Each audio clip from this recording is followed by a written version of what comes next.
Dottoressa Degli Alessandrini, lei è la primaria del pronto soccorso di Cittadella. Oggi è stato inaugurato sia l'elisoccorso che il pronto soccorso. La possibilità di lavorare in una maniera migliore è un futuro roseo per questo ospedale? Senz'altro sarà un futuro roseo, dipende però anche dalle persone. Bisognerà con i nuovi locali avere anche del personale probabilmente in più, del personale che deve essere sempre preparato, formato, quindi devono esserci anche questo genere di investimento.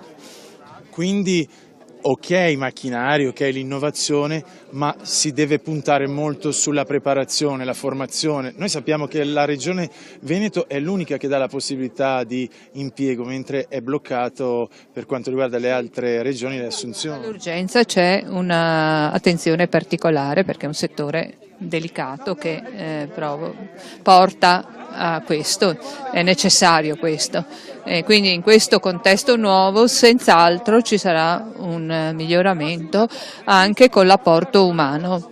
Dottoressa, cosa ne pensa degli ospedali aperti anche la notte?